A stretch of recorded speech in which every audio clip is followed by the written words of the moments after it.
Chapter 16 Sliding Doors. Our thoughts are like sliding doors. We step through them, or we choose to hold back, but we cannot escape these waves that underpin reality. They are indeed the energy of divine thoughts made flesh and held fast by gravity. And yet, from time to time, I am a ship without an ocean. Right at that giddy point of jumping tracks, right then, I am in the hands of God and the footsteps of Lucian. Over the past week or so, I have been mastering the quantum fields within the time displacement window, and I would like to document some of my thoughts and experiences. Where to begin? Well, firstly, the experience and process of using such technology is one of energetic transformation and expansion. And what I mean by this is the very use of the window will change you at a fundamental level, both physically within your atomic structure and energetically within your soul. Bottom line, the connection through portal interface and backlit visions made manifest is like connecting with the pure energy of love. And you can feel this energy. It is tangible, like holding a solid object in both of your hands, like holding an ornament of the soul. Jumping through time states changes you. The change happens whether you like it or not, and you grow and evolve from the quantum travel undertaken. The window mechanism, at its simplest level, is an amplifier. It amplifies certain time distortion abilities that we already have. Have you ever been going about your day, minding your own business, and then suddenly you see, hear, smell, taste something that takes you back to a previous point in time, maybe as far back as early childhood, and in that one instant you are there. It is more than a memory. The feeling, sensation is real and tangible, and you can't quite explain it. You might hear a song from the past and boom, you're there. Well, that's a quantum bridge you've made right there. It's a natural thing that helps blocked energy from one timescape to another. Sometimes great healings and soul releasements will occur due to these gentle, natural, and ethereal pathways. The pathways that we build in this way are delicate and can only be traversed by subtler energy. The human vehicle of the physical form could never travel such a path. Translinear travel differs from this only because the pathway conduit constructed is far larger and stronger and is capable of carrying far denser energy signatures through the quantumscape. Well, getting back to my immediate surroundings, the device before me, the time displacement window, exaggerates the world of the subtle into something more obvious and controllable, something that can be manipulated into reality forms before your very eyes until your natural ability to initiate the bridge becomes exaggerated also. Each connection with the infinite will elevate your frequency, and all these increments of energy mount up until you break out of your shell and fly free. These glittering visions and submersions transform an individual in such a way that they can never go back. Once the path has been engaged, if only for a few steps, there is no way back, and no one would choose to go back no matter how difficult the path may later become. And the reason for this is simple. The path is destiny, and to align yourself with your destiny is to find a real life. And who would choose death after they have found life? To put this another way, it would seem that the more I make contact with this form of higher frequency travel that takes me between states and planes, whether actually traveling to a particular point in space and time or merely viewing these places, the more I experience energetic growth, and there's no room for going back worked into this equation. Once energetic expansion has occurred, it is a one-way ticket to a far greater awareness. The self of higher proportions that emerges through this kind of metamorphosis cannot be squashed back into and contained by the original supportive shell. As with the popular butterfly emerging from the cocoon metaphor, once you have flown free and are heading in the direction of your destiny, the idea of crawling back into your cold, brittle, and hardened cocoon would simply never enter your mind. All life eventually finds fluidity, and no one can dam such an affair. In other words, life finds a way back to its original flow, sooner or later, and this flow is a kind of praising. It takes us back to the divine, wherever we find ourselves and wherever we have ended up. On a personal note, over the past few weeks, I have connected to distant places and travelled on the wave of light to such a degree that the movement and the inertia of temporal folding is becoming part of my makeup and moment-to-moment sensory experience. So much so, I have now begun spiritually drifting through timescapes in my unconscious and sleeping hours. The physical reality of one situation will affect the dream plane, and the dream plane will affect the waking states and overall perception of beta awareness. Just the other night, I had a crazy dream that completely took me over. The window opened randomly, and I was wrenched from my bed through a black hole and ended up at the far edge of time and space with no way back. Even time distortion technology has its limits, and so, in theory, this could very well be a harrowing possibility if something went wrong with this future tech.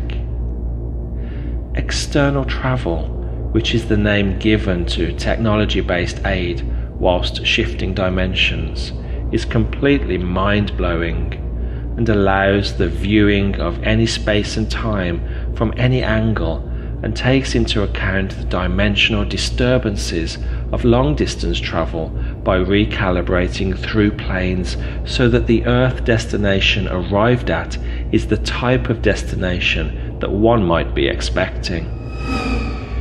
It turns out that time travel is a little more complicated than simply forcing the clock hands of creation forwards or backwards.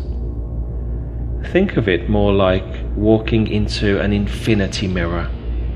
When you are stood between two mirrors that are facing each other, there are many dimensions that all have you right at their center. And these many yous all look the same until we gaze a little deeper through the eternal looking glass. The distortions of the many planes mount up and begin to change the appearance of the original dimension, which is the space between the mirrors where our reality exists. And the further we gaze through vertical planes, the greater the distortion away from the point of origin. Just as the glass has limitations, even in the clearest and most expensive infinity mirror. So the quantum fields have limitations when generated by the external technology of the temporal window. When talking about time travel, its limits is another way of saying variation. The greater the traveller experiences time distortion limitations, the greater the traveller experiences variations away from the original reality. Jumping too far in one go will land you in a radically different universe than the one you left, and that's no good, not to mention exceptionally dangerous. Your destination could be Paris in the 1920s, with the hope of bumping into Hemingway at the beginning of his writing career.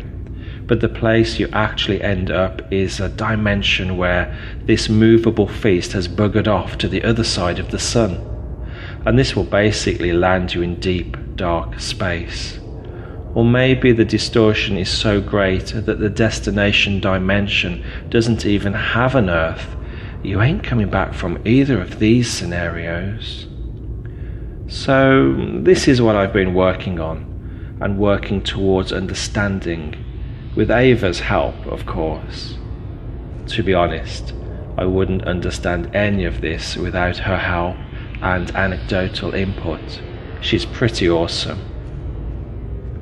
The technology gets around this heinous distortion problem by creating a duplicate of itself and then projecting its clone through the window, like doors through doors leading down a hallway, but the hallway is being flattened. This is repeated many times until the destination time is reached, but from the traveller's point of view, there appears to be one window, one portal, one doorway, one fold, whatever you want to call it, and the journey is instantaneous and as simple as crossing the temporal threshold. Ava has been handling the hard stuff, but she also said that the central core takes over if need be. Occasionally, there are confusing anomalies that not even she can iron out. You need a degree of fuzzy logic to understand on any level how this time travel thing works, and having heart intelligence helps, for this system does not deal in absolutes. It's actually not a logical thing at all. How can it be? How can a system built on the fluid foundation of quantum ever be logical and ordered? The very basis for the quantum landscape is the illogical. Hope has given me some homework.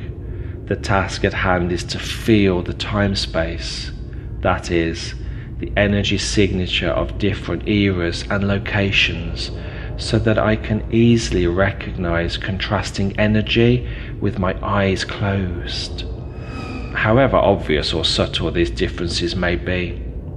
Well, that's the idea anyway. Ava has been testing me and pulling up random points in history, grabbing at handles and swinging wide the windows of time, left, right and centre, like some sort of demented time-warping octopus. I think she enjoys it. In one moment I am exposed to the dark ages of medieval England, experiencing the blood, toil and grime at ground level, and then in the next glittering moment I am hovering high in the clouds, peering down on the enlightened times of the Ottoman Empire, from war-torn London at the time of the Blitz to the Byzantium Roman Empire spiralling around Constantinople like a mortal hurricane of flesh and sparkling metal, and yet again Venice in the rain in the 1800s, from the viewpoint of a smaller waterway that tracks a side alley, every detail travelling ethereal pathways towards my consciousness and trailblazing their existence into my mind. The rainwater bouncing off the red tiles of darkened rooftops and streaming down the shiny, varnished, crackled fascia of a lone, moored gondola that's seen better days, and then bouncing from the luscious green and forested Jurassic plains with insects the size of your head and the godless screech of hidden terrors and the skin-winged monsters of the air, to the natural-looking but unnatural clone fields of the 2190s that are, at this time, rife, and mirror in synthetic overtures the once real varieties of flora, the trees and foliage that were vibrant and rich with Gaia, now spawned from sorrow and regret. I've been witnessing it all, in both real time and in fleeting frames. It is necessary for me to become familiar with the temporal flight paths and tidal transitions throughout the whole of Earth's linear time flow. Only when I've mastered the linear can I expect to tackle the translinear or the negative linear aspects of quantum bridging. I'm currently experiencing and taking in the sensations of 1666, January the 1st. It's a cool, crisp morning, and frost has enveloped the countryside and the village that I'm spying on with freezing, feathery feelers. The people are going about their business completely unawares. Who knows for sure, though? Have you ever had that feeling that you're being watched, but there's absolutely no one around? Well, that could be someone in my position dropping in on you. I know I'm ordained to enter into these practices in order to train and bring about a greater good in the world, but I can't help feeling from time to time that I'm some kind of peeping Tom techie with X-ray eyes. Just can't shake the feeling. I've landed my viewpoint in the middle of the village square in order to connect with the baseline energy signature regarding the quantum-locked natives of this particular time period. I am, as it were, a ghost, witnessing events in high-def detail from a great distance away. The dullened thud of hooves in morning's mist, the mud, the pungent alfungent, the humanity adorned with sliding scale attire, from the tattered rags of the poor and downtrodden to the gold glinting threads of nobility, the rich rubbing shoulders with paupers. The vista of England in the Middle Ages fills my senses with a feeling of uncovering an ancient book and smelling the parchment therein, and feeling the myth of fingerprints, and feeling the centuries and the invisible touch manifest through the analog code of scratched black ink on faded pages. The global ghost of this time period seems to be in my heart in the way of empathic recognition. Must be a past life thing. It's only just occurred to me that it would be quite possible to connect with myself from a previous incarnation. Energy attracts like for like, and so it is quite probable that my ghost has been made flesh in front of my very eyes at least once during these out-of-time explorations.